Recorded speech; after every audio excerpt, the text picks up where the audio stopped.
मैं प्रवीण सर, एक बार फिर से ब्राइट कोचिंग के यूट्यूब चैनल पर आपका स्वागत है।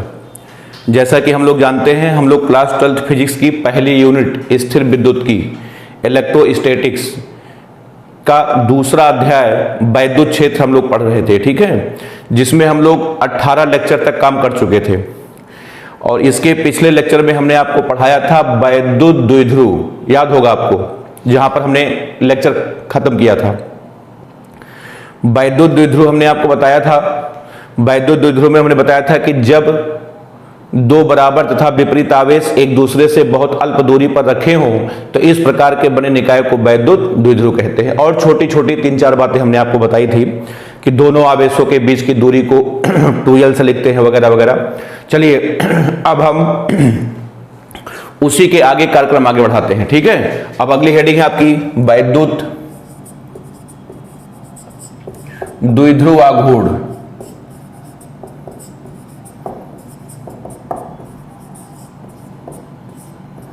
वैद्युत द्विध्रुव आघूर्ण अगली हेडिंग आपकी है, ठीक। इसको बोलते हैं इलेक्ट्रिक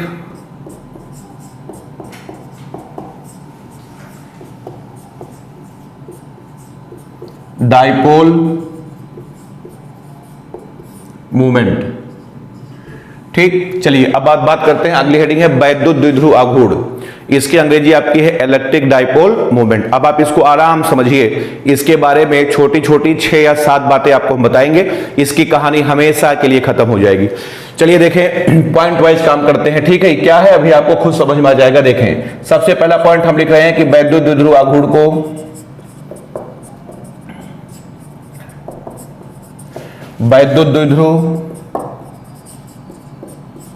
को हम लोग स्मॉल p से लिखते हैं। सबसे पहली जानकारी, वैद्युत द्विध्रुव आघूर्ण को किससे लिखते हैं? आंसर स्मॉल p से लिखते हैं, स्मॉल p से लिखते हैं, ठीक है, पहली जानकारी। उसके बाद देखिए दूसरा पॉइंट आपका ये है कि ये देखिए कोई वैद्युत द्विध्रुव हमारे पास है। वैद्युत द्विध्रुव में क्या है आपको पता होगा, ये देखिए आपका -q आवेश है, उसके बाद ये आपका +q आवेश है, और दोनों के बीच की दूरी होती है 2l। दोनों के बीच की दूरी 2l होती है, कल हमने आपको बताया था, ठीक है। ये है हमारा वैद्युत द्विध्रुव, ठीक। ये देखिए इसका मध्य बिंदु है, मध्य बिंदु को O से लिखते हैं। सारी की सारी दूरी कहां से नपती है? मध्य बिंदु O से नपती है।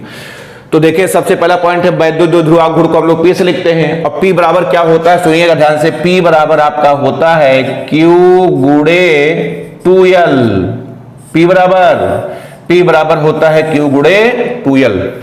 इसका मतलब वैद्युत द्विध्रुव आघूर्ण क्या है? कुछ नहीं है, दो लोगों का गुणनफल है।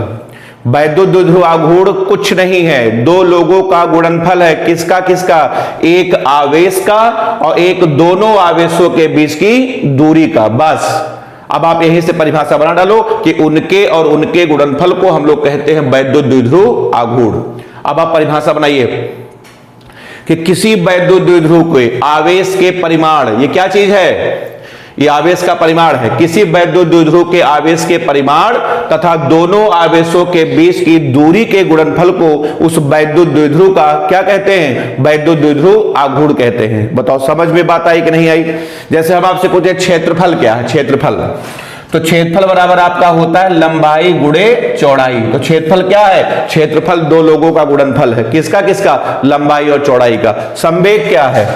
संवेग बराबर होता है द्रव्यमान गुणे वेग। तो संवेग बताओ क्या है? संवेग भी दो लोगों का गुणनफल है, ठीक है। इसी प्रकार अगर आपसे कोई पूछे कि बताओ भैया वैद्युत द्विध्रुव आघूर्ण क्या है? कुछ नहीं है, दो लोगों का गुणनफल है, एक आवेश का और एक दोनों आवेशों के बीच की दूरी का। तो बताइए परिभाषा क्या होगी, बनाइए जल्दी। इसकी परिभाषा होगी किसी वैद्युत द्विध्रुव के आवेश के परिमाण तथा दोनों आवेशों के बीच की दूरी के गुणनफल को उस वैद्युत द्विध्रुव का क्या कहते हैं? वैद्युत द्विध्रुव आघूर्ण कहते हैं। अब आइए इसकी परिभाषा हम लिखते हैं, ध्यान से बिल्कुल समझिएगा। परिभाषा लिख रहे हैं, किसी वैद्युत द्विध्रुव के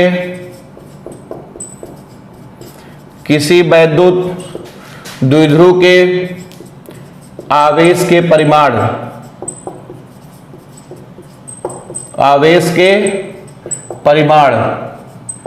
तथा दोनों आवेशों के बीच की दूरी तथा दोनों आवेशों के बीच की दूरी के गुणनफल को, दूरी के गुणनफल को उस वैद्युत द्विध्रुव का, उस वैद्युत द्विध्रुव का वैद्युत द्विध्रुव आघूर्ण कहते हैं। वैद्युत द्विध्रुव आघूर्ण कहते हैं। यह है वैद्युत द्विध्रुव आघूर्ण की परिभाषा। किसी वैद्युत द्विध्रुव के आवेश के परिमाण तथा दोनों आवेशों के बीच की दूरी के गुणनफल को उस वैद्युत द्विध्रुव का वैद्युत द्विध्रुव आघूर्ण कहते हैं। बताओ कितने पॉइंट हुए? 2 पॉइंट आपके हो गए। समझ में आ गया? पहला पॉइंट था कि वैद्युत द्विध्रुव आघूर्ण को हम लोग स्मॉल p से लिखते हैं, और दूसरा पॉइंट में p बराबर था q गुणे 2l। उसके बाद परिभाषा, किसी वैद्युत द्विध्रुव के आवेश के परिमाण तथा दोनों आवेशों के बीच की दूरी के गुणनफल को उस वैद्युत द्विध्रुव का क्या कहते हैं? वैद्युत द्विध्रुव आघूर्ण कहते हैं। चलिए इसके बाद देखिए पॉइंट नंबर 3। तीसरा पॉइंट देखिए हम लिख रहे हैं वैद्युत द्विध्रुव आघूर्ण, वैद्युत द्विध्रुव आघूर्ण सदिश राशि है। वैद्युत द्विध्रुव आघूर्ण कौन सी राशि है?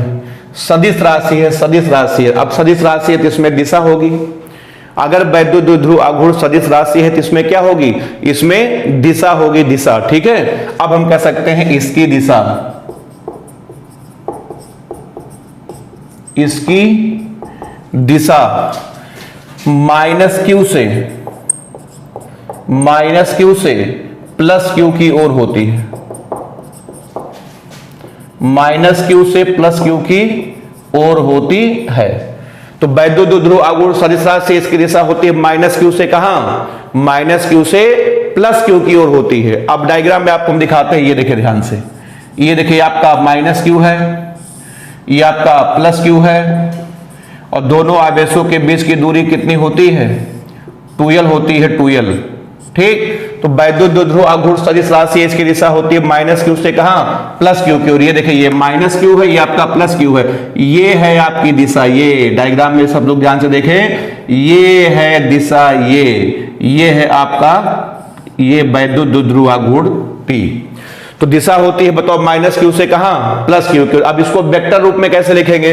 इसको लिखेंगे वेक्टर p बराबर q गुणे, उसके बाद 2l का वेक्टर। ये देखिए ये इसका वेक्टर रूप है। वेक्टर p बराबर q गुणे 2l का वेक्टर। ये जो l है ये आज विस्थापन का काम कर रहा है। ध्यान रखिएगा, ये लंबाई या दूरी नहीं है, l विस्थापन का काम कर रहा है। और विस्थापन चूंकि सदिश राशि है इसलिए इसके ऊपर हम लोग तीर या वेक्टर लगा सकते हैं। तो तीसरे पॉइंट में हमने आपको बताया वैद्युत द्विध्रुव आघूर्ण सदिश राशि है। दिशा बोलो -q से, कहां? +q की ओर। अच्छा एक बात याद रखिएगा, वैद्युत द्विध्रुव आघूर्ण आपको केमिस्ट्री में भी पढ़ाया जाएगा, तो वहां पे इसकी दिशा उल्टी होती है। वहां पर सर लोग आपको पढ़ाएंगे, वहां पर दिशा होती है +q से, कहां? -q की ओर। तो खैर केमिस्ट्री में केमिस्ट्री वाले समझेंगे, हम लोगों की जो दिशा है वो -q से कहां है? +q की ओर है। ध्यान रखिएगा। तो कितने पॉइंट हो गए? 3 पॉइंट हो गए। हमने आपसे कहा था छोटी छोटी 5-6 बातें आपको बताएंगे। अब आइए चौथी बात आपको हम बताएं। तो P से लिखते हैं, परिभाषा हो गई, सूत्र हो गया, उसके बाद दिशा हो गई। दिशा होती है -q से, कहां? +q की ओर। अब आप उसके बाद देखिए नंबर 4, चौथा पॉइंट देखिए। चौथे पॉइंट में अब आइए बात करते हैं मात्रक का। तो देखिए इसके 3 मात्रक आपको हम बताते हैं, बहुत ध्यान से बिल्कुल समझिएगा।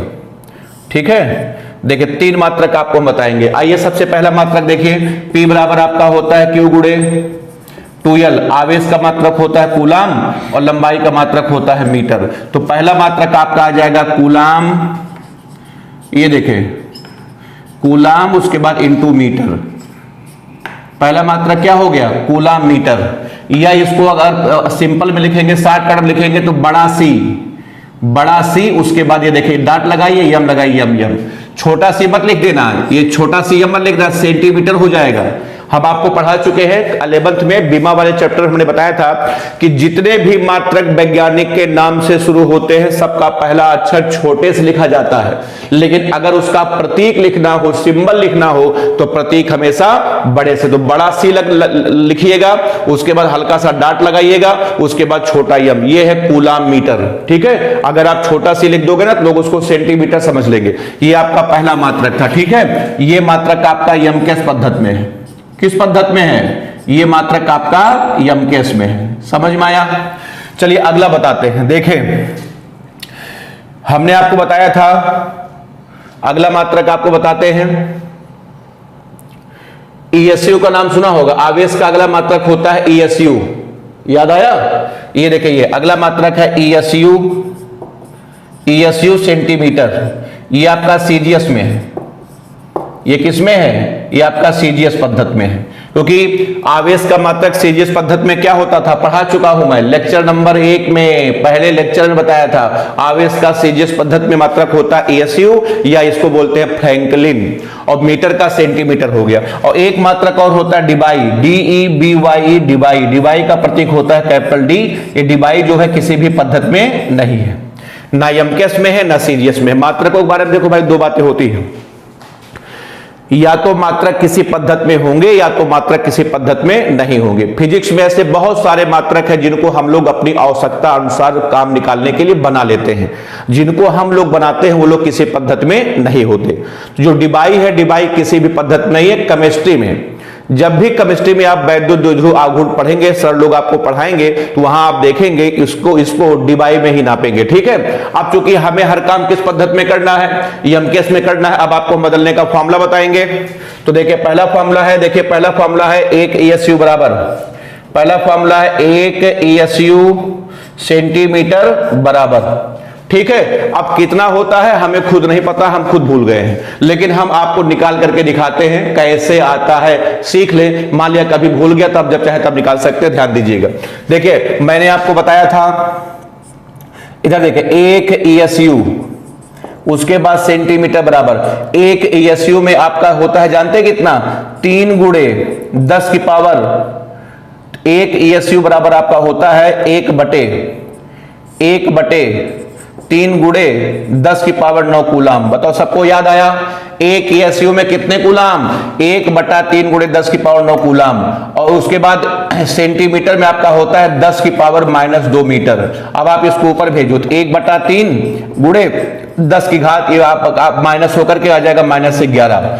इसको भाग देंगे तो 0.33 गुणे 10 की पावर -11, तो आ जाएगा 3.3 गुणे 10 की पावर -12। ये है आपका आंसर। तो आपका आ जाएगा 3.3 गुणे 10 की पावर -12, ये आपका आ जाएगा कूलाम इंटू मीटर। ये बदलने का सूत्र है, याद रखिएगा। तो बताओ भाई 1 ईएसयू सेंटीमीटर में कितने हैं कूलाम मीटर? 3.3 गुणे 10 की घात -12। चेक कर लीजिएगा कहीं कुछ गलती नहीं हो रही है, सही है बिल्कुल ना। ठीक है, अब उसके बाद 1 डिबाई बराबर, ये देखिए 1 डिबाई बराबर आपका होता है 3.3 गुणे 10 की पावर -30, ये भी आपका होता है कूलाम मीटर। तो ये दोनों सूत्र आपसे अनुरोध है, ठीक है, आप हमेशा याद रखें, न्यूमेरिकल में बदलने के काम आएगा, इसको याद रखिएगा। डिबाई वाला आप रख डालिए। 1 डिबाई में बताओ कितने कूलाम मीटर? 3.3 गुणे 10 की घात -30 कूलाम मीटर। चलिए बताइए ईमानदारी से मात्रक समझ में आया कि नहीं आया? तो कितने मात्रक हैं? वैद्युत द्विध्रुव आघूर्ण के टोटल 3 मात्रक हैं। पहला मात्रक है कूलाम मीटर, दूसरा है ईएसयू सेंटीमीटर, तीसरा है डिबाई। डिबाई किसी भी पद्धति में नहीं है। 1 डिबाई में कितने कूलाम मीटर? 3.3 गुणे 10 की घात -30 कूलाम मीटर होता है। ठीक है, जितने मात्रक थे हमने आपको सब बता दिया। चलिए अब आइए अगला पॉइंट देखें। ठीक है, 4 पॉइंट हो गए, 5वां देखें। 5वां तो परिभाषा बताया, सूत्र बताया, दिशा बताई, मात्रक बताया। अब उसके बाद नंबर 6 में, ठीक है, अगला पॉइंट देखें। अगला, ठीक है, बीमा बताते हैं। बीमा, चलिए इसकी बीमा निकालते हैं। तो देखिए इसका मात्रक आपका होता है कूलाम मीटर, ठीक है। अच्छा, कूलाम को लिख सकते हैं एम्पियर सेकंड। ईमानदारी से बताओ याद है कि नहीं याद है? याद करिए, पहले अध्याय में Q बराबर होता था I इंटू टी। धारा का मात्रक होता है एम्पियर और समय का मात्रक होता है सेकंड। तो कूलाम की जगह पर क्या लिख सकते हो? Ampere second. उसके बाद क्या है? मीटर। ये आया। अब आइए बीमा लिखते हैं। लिखे बीमा? चलिए बीमा लिखते हैं। बीमा हो जाएगी, मीटर की बीमा बोलो L, सेकंड की बीमा T, और एम्पियर को किससे लिखते हैं? A से। अब बताओ बीमा कितनी आ गई? LTA। अब बताओ समझ में आया कि नहीं आया? तो वैद्युत द्विध्रुव आघूर्ण के बारे में कितने पॉइंट हो गए? छोटे छोटे 6 पॉइंट हो गए। सबसे पहला पॉइंट, इसे P से लिखते हैं। नंबर 2, P बराबर Q गुणे 2L। नंबर 3, यह सदिश राशि है और दिशा हमने बताया था। उसके बाद नंबर 4 में हमने आपको मात्रक बताया। उसके बाद नंबर 5 में, नंबर 5 में हमने क्या बताया? विभा बताई। नोट कर ले, उसके बाद फिर हम लोग आगे चलते हैं। चलिए, वैद्युत द्विध्रुव आघूर्ण के बारे में परिभाषा, उसके बाद सूत्र, मात्रक, विमा, उसके बाद दिशा हो गया। अब आइए इस पर आपको हम छोटे छोटे 3 एग्जाम्पल अच्छे कराते हैं। एक आसान, उसके बाद 2 कठिन। चलिए देखिए, एग्जाम्पल नंबर फर्स्ट प्रैक्टिस करिए। देखिए इस पर न्यूमेरिकल कैसे बनते हैं। ठीक है, एग्जाम्पल नंबर फर्स्ट आपका है कि +-5 माइक्रोकूलाम के 2 बिंदु आवेश एक दूसरे से 2 बिंदु आवेश एक दूसरे से 1 माइक्रोन 1 आंगस्टांग की दूरी पर रखे हैं। 1 आंगस्टांग की दूरी पर रखे हैं। निकाय के वैद्युत द्विध्रुव आघूर्ण की, निकाय के वैद्युत द्विध्रुव आघूर्ण की गणना करिए। निकाय के वैद्युत द्विध्रुव आघूर्ण की क्या करिए? गणना करिए। ये छोटा सा 1 नंबर का प्रश्न है प्रैक्टिस के लिए, कि आपको पता चल जाए न्यूमेरिकल कैसे लगता है। ठीक है, आइए इसको हल करके दिखाते हैं। इसका हल देखें, सॉल्यूशन। चलिए बताइए, आवेश का मान कितना दिया है? एक +5 माइक्रोकूलाम है, एक -5 माइक्रोकूलाम है। इसका मतलब आवेश का मान बताओ। आप मान है 5 माइक्रोकूलाम। ठीक है, तो आपका आ जाएगा 5 गुणे 10 की पावर -6 कूलाम, क्योंकि एक माइक्रो में कितने होते हैं? 10 की पावर -6। हर काम ये हम किस पद्धति में करना है आपको पता है। अब बताओ, दोनों आवेशों के बीच की दूरी को किससे? अच्छा हाँ, एक चीज हम आपको बताना भूल गए। देखिए, P बराबर होता है Q गुणे 2L। यही सूत्र हमने आपको बताया था। तो ध्यान रखिएगा, ये जो 2L है, 2L में से 2 को कभी अलग मत करिएगा। इस बात का ध्यान रखिएगा कि 2L में से 2 को कभी अलग मत करिएगा। ठीक है, क्योंकि ये 2L पता लगा, इसको जो है आप मैथ लगा करके लिख लिए 2Q इंटू L। ये आपका सरासर गलत है ये, क्योंकि 2L 2 नहीं बल्कि 1 है। दोनों आवेशों के बीच की जो दूरी है उसको किससे लिखते हैं? 2L से। और 2L 2 नहीं बल्कि केवल 1 है, इसलिए ध्यान रखिएगा। ठीक है, तो चलिए अब आपको बताते हैं ध्यान से। तो बताइए, दोनों आवेशों के बीच की दूरी 2L बराबर कितना दिया गया? 1 आंगस्टांग दिया गया है, और 1 आंगस्टांग बराबर आपका होता है 10 की घात -10 मीटर।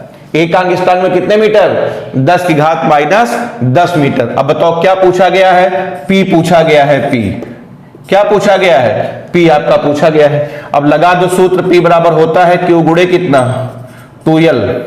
तो P बराबर आपका आ जाएगा, Q का मान बोलो 5 गुणे 10 की पावर -6, और दोनों आवेशों के बीच की दूरी बताओ 2L कितना है? 10 की पावर -10। तो P बराबर आपका आ जाएगा 5 गुणे 10 6 16, 10 की पावर -16। और वैद्युत द्विध्रुव आघूर्ण का मात्रक होता कूलाम इंटू बताओ क्या? मीटर। ये है आपका आंसर। बताओ, सवाल आपको समझ में आ गया? छोटा सा न्यूमेरिकल था, 1 नंबर का था। ये है आपका आंसर। P बराबर आपका आ जाएगा 5 गुणे 10 की घात -16, मात्रक होगा कूलाम इंटू मीटर। बताओ क्लियर है? ये आपका पहला एग्जाम्पल था। आइए दूसरा आपको करके दिखाते हैं।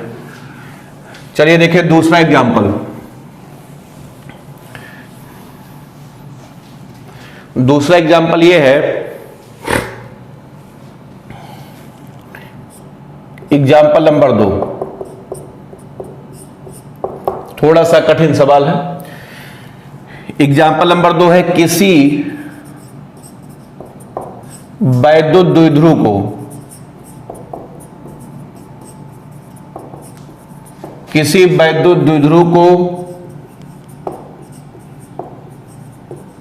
मोड़कर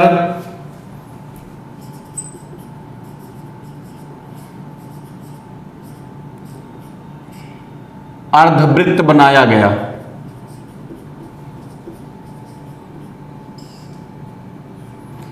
किसी वैद्युत द्विध्रुव को मोड़कर क्या बनाया गया? अर्धवृत्त बनाया गया। ठीक, पहले तथा अंतिम आघूर्णों का अनुपात होगा। पहले तथा अंतिम आघूर्णों का अनुपात होगा। पहला ऑप्शन 1:1, दूसरा ऑप्शन π/2, तीसरा ऑप्शन 2:π, चौथा ऑप्शन नन, इनमें से कोई नहीं। ये बहुत ही बेहतरीन सवाल है। ठीक है, हालांकि सवाल को हमने बहुविकल्पी ऑब्जेक्टिव बना दिया। आईआईटी का क्वेश्चन बहुत पहले आईआईटी के पेपर में सवाल आया था। ठीक है, हमें सर नहीं पता है, किताब में है, आंसर किसी के पास होगा, जब आप लगाएंगे तो आपको सवाल कहीं न कहीं नजर जरूर आएगा। ठीक है, तो चलिए अब ये आपको करके दिखाते हैं बढ़िया सवाल। इसमें देखिए 2 केस है, एक तो पहला आघूर्ण है, वैद्युत द्विध्रुव है, उसके बाद उसको मोड़ करके बनाया गया है। तो 2 पार्ट में हम इसको करके दिखाते हैं। चलिए देखिए इसका हल देखें। हल देखें, आइए बात करते हैं, पहला आघूर्ण निकालते हैं। आइए सबसे पहले क्या निकालते हैं? पहला आघूर्ण। तो मान लेते हैं कि ये देखिए कोई वैद्युत द्विध्रुव है, ये आपका -q है, ये क्या है? ये आपका +q है, ये -q है, ये क्या है? +q है। एक काम करते हैं, दोनों के बीच की दूरी को आज हम 2l नहीं मान रहे हैं, तो थोड़ा सवाल आसान हो जाए। आइए दोनों के बीच की दूरी को x मान लेते हैं, x आपको समझाने के लिए। ठीक है, x मान लेते हैं। और तो इसका आघूर्ण हमने मान लिया P1 है, P1 बराबर आपका आ जाएगा q गुणे x। ये आपका आ गया समीकरण नंबर 1। ध्यान रखना, सवाल को आसान करने के लिए दोनों के बीच की दूरी हमने 2l नहीं माना है, कितना माना है? x माना। क्या दिक्कत? हमारी मर्जी, हम मान रहे हैं यहाँ पे x सवाल लगाने के लिए, x माना है, तो इसका आघूर्ण हो जाएगा q गुणे x। चलिए अब आइए निकालते हैं दूसरा आघूर्ण। अब निकालते हैं कौन सा आघूर्ण? दूसरा आघूर्ण निकालें। चलिए अब सुनिए, इसी को मोड़ करके क्या बनाया गया? अर्धवृत्त बनाया गया। ये देखो, ये देखिए, ये इसी को मोड़ करके अर्धवृत्त बनाया गया है। -q है, ये आपका +q है, ये बनाया गया है। ये समझ में आया? तो चलिए बताइए, सुनो भाई, ये देखो यहां से लेकर के यहां तक ये जो पूरी की पूरी लंबाई होगी किसके बराबर होगी? x के बराबर होगी। तो बताइए, परिधि होती है 2πr और ये परिधि का आधा है, तो ये कितना होगा? πr। समझ में आपको नहीं आया? अरे भैया, पूरे वृत्त की लंबाई होती है 2πr, तो आधे वृत्त की लंबाई πr। तो मैं यहां से कह सकता हूं πr बराबर x। तो r बराबर x बटे पाई, यार का मान आ गया। ठीक है, और सुनिए, दोनों आवेशों के बीच की जो दूरी है ना, ये वृत्त का व्यास है, ये आपकी आ जाएगी 2r। आपको समझ मेरी बात नहीं आ रही है? अरे भाई, ये पूरा का पूरा व्यास है कि नहीं है? अगर इसकी त्रिज्या r है तो पूरी दूरी कितनी होगी? 2r। अब आप इसका आघूर्ण निकालो, P2 बराबर, बताओ, q गुणे दोनों आवेशों के बीच की दूरी बोलो 2r। तो P2 बराबर आपका आ जाएगा q गुणे 2r का मान बोलो, x बटे पाई, बोल नहीं रहे हैं, तो यहां से आपका आ जाएगा P2 बराबर, इसमें से एक काम करो, 2/पाई को ले लो कोने में, 2/पाई को कोने में ले लो, तो आपका आ जाएगा q गुणे x। अब बताओ q गुणे x कौन है? P1 है, तो आपका आ जाएगा P2 बराबर 2/पाई इंटू P1। बताओ समझ में आ रहा है कि नहीं आ रहा है? बोल नहीं रहे हैं? तो अब आप एक काम करिए, यहां से इसको P1 को नीचे ले आओ। बताओ P2 बटे P1 बराबर 2/पाई, उल्टा कर दो, P1 बटे P2 बराबर पाई बटे 2। अब आ जाएगा P1 अनुपाते P2 बराबर पाई अनुपाते 2। ये है आपका सवाल। पता नहीं आपको समझ में आया कि नहीं आया, ध्यान से देख लो, चेक कर लो कायदे से। तो बताओ कौन सा ऑप्शन आपका सही है? ये देखिए दूसरा वाला ऑप्शन आपका सही है। ये आपका आ जाएगा पाई अनुपाते 2। कठिन सवाल है, इसको हम आपसे चाहते हैं कि घर पे आप अपने मन से एक बार ट्राई करिए। जब तक आप इसको घर पे अपने मन से नहीं लगाएंगे तब तक आपको समझ में नहीं आएगा, हमारे बताने के बाद भी। ठीक है, तो ये आपका आ गया था पाई अनुपाते 2। चलिए कितने एग्जाम्पल हो गए? 2 एग्जाम्पल हो गए। एक और आपको बताते हैं। ठीक है, बढ़िया सवाल था, ध्यान से इसको लगा डालिएगा।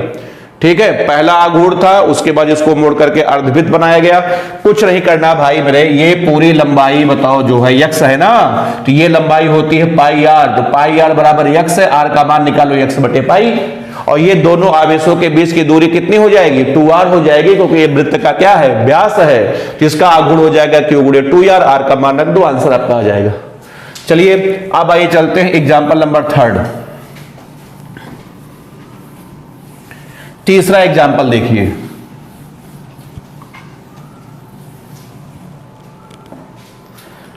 एग्जाम्पल नंबर 3,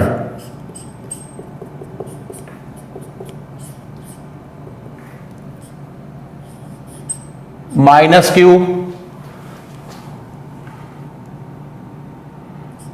+ 2q तथा -q आवेश, 3 आवेश हैं, ध्यान समझना। ठीक, स्मॉल a भुजा के समबाहु त्रिभुज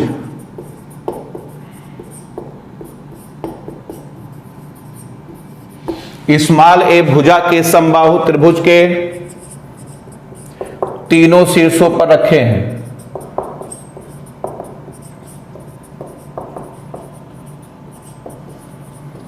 तीनों शीर्षों पर रखे हैं। बताओ समझ में आया? उसके बाद पूछा गया है निकाय के वैद्युत द्विध्रुव आघूर्ण, निकाय के वैद्युत द्विध्रुव आघूर्ण की गणना करिए। ये सवाल आपका पूछा गया, किताब में आपके सवाल होगा, जो रेफरेंस बुक होगी उसमें प्रश्नावली में हो सकता सवाल आपको नजर आए। बढ़िया सवाल ये भी है। चलिए आपको करके दिखाते हैं, इसका हल देखें, सलूशन। चलिए देखिए, पहले एक समबाहु त्रिभुज हम लोग बना लेते हैं। ये देखिए आपका एक समबाहु त्रिभुज है। ठीक, इसकी भुजा स्मॉल a, तीनों भुजा आपस में क्या होती है? बराबर होती हैं। यहां पर क्या रखा है? -q, यहां पर बोलो +2q, यहां पर बोलो ये देखिए -q रखा। ये तो पूछा है कि निकाय के वैद्युत द्विध्रुव आघूर्ण की गणना करिए। तो पहले वैद्युत द्विध्रुव तो बनाओ, आघूर्ण बाद में निकालना। पहले आप क्या बनाइए? पहले वैद्युत द्विध्रुव बनाओ। और वैद्युत द्विध्रुव में कितने आवेश होते हैं? 2 आवेश होते हैं, एक प्लस होता है, दूसरा माइनस होता है। तो देखिए ये जो -q है, इसको वैद्युत द्विध्रुव बनने के लिए क्या चाहिए? 1 + q चाहिए। और इसको भी वैद्युत द्विध्रुव बनने के लिए 1 + q चाहिए। समझ, मतलब 1 + q अगर आप इसको दे दोगे और 1 + q इसको दे दोगे तो आघूर्ण बन जाएगा। एक काम करिए, ये जो 2q है ना, इसको आप ऐसे, इसको 2 भागों में तोड़ दो। इसको आप लिखो ऐसे, देखो ये +q और यहां लिखो +q। समझ में लगता है आपको नहीं आया? अरे वही चीज है भाई मेरे, 2q को हम 2 भागों में तोड़ दे रहे हैं, एक आपका +q, एक आपका +q। अब आप एक काम करो, इस +q को इसके साथ ले लो, ये देखे एक आघूर्ण बना, और इस +q को इसके साथ ले लो, एक आघूर्ण ये बन गया। अब देखें वैद्युत द्विध्रुव आघूर्ण की दिशा होती है -q से +q की ओर। तो ये वाला जो आपका आघूर्ण बना, इसकी दिशा हो जाएगी -q से कहां? इसकी दिशा आपकी हो जाएगी -q से कहां? +q की ओर। ये देखिए ये इधर, ये आपने मान लिया P1 है, P1 है। अब आपका आ जाएगा P1 बराबर Q गुणे 2L और दोनों आवेशों के बीच की दूरी है कितनी A। ये आपका आ गया समीकरण नंबर 1। समझ में आया। अब उसके बाद ये वाला जो प्लस Q है इसके साथ मिलकर के वैद्युत द्विध्रुव बना लिया। इसके आघूर्ण की दिशा होगी माइनस Q से कहां प्लस Q। ये देखिए इधर माइनस Q से प्लस Q। ये देखिए आपका आ गया इधर, आ गया इधर। समझ में सबको आ रहा है। ये आपका इसको P2 मान लो। ए भी आपका जगह Q गुणे 2L और 2L है कितना A। ये आपका आ जाएगा समीकरण नंबर 2। अब आप देखें यहां पर दो आघूर्ण है, एक आपका P1 है, दूसरा आपका P2 है। अब आइए इनका परिणामी निकाला जाए। ये कोण बताइए, समबाहु त्रिभुज 60 अंश। ए भी कितना होगा, ए भी आपका 60 अंश होगा। अब हम मान लेते हैं कि माना दोनों का परिणामी P है। ये देखिए P है, लगा दो P बराबर सूत्र कुछ याद आया, अंडर रूट वेक्टर के समांतर चतुर्भुज का नियम। बोलो भाई, P1 square plus P2 square plus 2P1 P2 into का 60। अच्छा सुनिए, P1 का मान P2 के बराबर है। P1 बराबर ये देखिए P2 है, इसका फायदा उठाओ। तो जहां जहां सूत्र में P2 है वहां पर चुपचाप P1 लिखो। तो P1 स्क्वायर प्लस 2P1 का 60 का मान 1/2, 2 से 2 कट गया। तो P बराबर आपका आ जाएगा अंडर रूट 3P1 का स्क्वायर। तो P बराबर आपका आ जाएगा अंडर रूट 3 इंटू P1।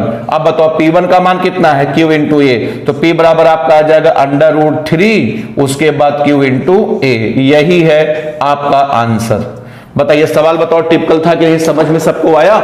इसमें आपको बनाना पड़ा है। इसमें बना बनाया जरूरी थोड़ी कि आपको हमेशा बना बनाया हर चीज मिलेगा, नहीं। इसमें आपको पहले आप यहां पर 2 Q रखा गया था, एक Q को इसको दे करके बना लिए और एक Q इसको दे करके बना लिए। उसके बाद दोनों के बीच का कोण कितना था, 60 अंश था, लगा दिए, परिणामी निकाल लिए। ठीक है। अब उम्मीद है कि वैद्युत द्विध्रुव आघूर्ण के तीनों न्यूमेरिकल, एक बहुत आसान था, एक और कठिन, एक और कठिन, तीनों सवाल हमने आपको करा दिया। तो इसके न्यूमेरिकल अब उम्मीद है कहीं भी मिलेगा तो आप कर डालेंगे। ठीक है, नोट कर ले, उसके बाद फिर हम लोग आगे चलते हैं। चलिए, वैद्युत द्विध्रुव आघूर्ण हमने आपको बता दिया, परिभाषा, सूत्र, मात्रक, विमा, दिशा। उसके बाद हमने आपको 3 सवाल भी करा दिए। ठीक है, चलिए ठीक है। इसके बाद अब अगले लेक्चर में जो हमारा लेक्चर नंबर आपका 20 होगा, उसमें अब निगमन, जो वैद्युत द्विध्रुव के डेरिवेशन वगैरह है, अब निगमन हम लोग शुरू करेंगे। ठीक है, तो चलिए अब मिलते हैं अगले लेक्चर में। ठीक, धन्यवाद।